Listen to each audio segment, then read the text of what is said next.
农村人的一天，看俺家今天又吃啥？不是我催，我下的这个酱豆子，谁看见谁不流口水。婷婷，过来，我炒个酱豆子吃几个？你这天自己不会炒着的。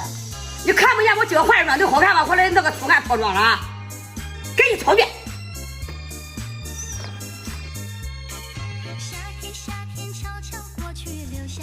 炒酱豆子咋能少个辣椒跟葱？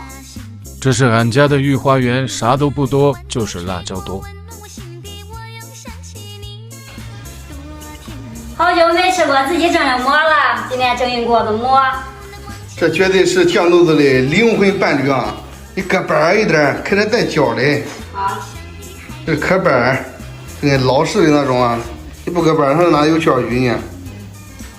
哎，我很好奇啊，为啥这一锅子的馍只有一个是圆的呀？哈哈，你看看。昨天晚上半夜，我咋看你哭了，睡着睡着。你做梦呀？做梦你没有了。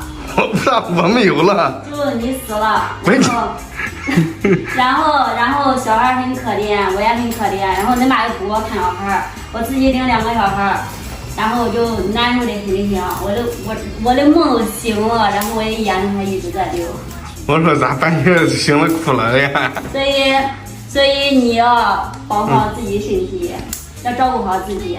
好嘞，我要真没有了，你都走吧，你还年轻呢，你得搁家。那小孩呢？小孩丢给俺妈。你妈，我才不放心呢。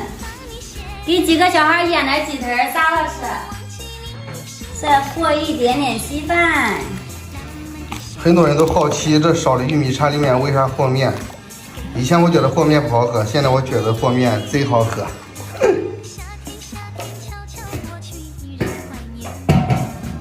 哇塞，带角的，看见没有？看见没有？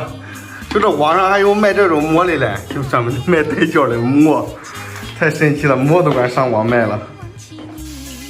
我来炸鸡腿了啊！老妹儿今天准备炸多少鸡腿？炸30多个。30多个，这炸好嘞。然后这里还是没炸嘞。家人们，夏天做饭真的受罪啊！我的塞嘞，我发现俺吃的都是你的汗呗，你的汗都滴这里边了。来喝稀饭了啊，喝稀饭了啊，又甜又香的稀饭。快做饭了。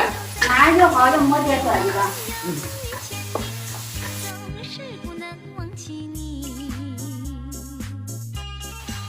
这几个蒸的馍哪里丑，都是窟窿。丑吗？我看比那儿的盐最多了。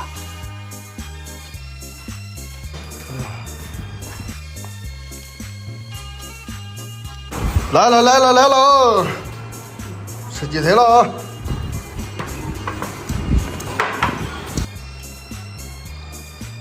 先尝尝自己做的馍啊，多长时间都没吃过这自己做的了。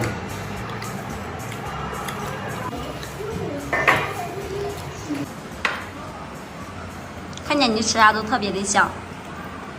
手艺也不错吧，我的。还不错，就是这馍有点噎人。回来稀饭救救。这稀饭好喝。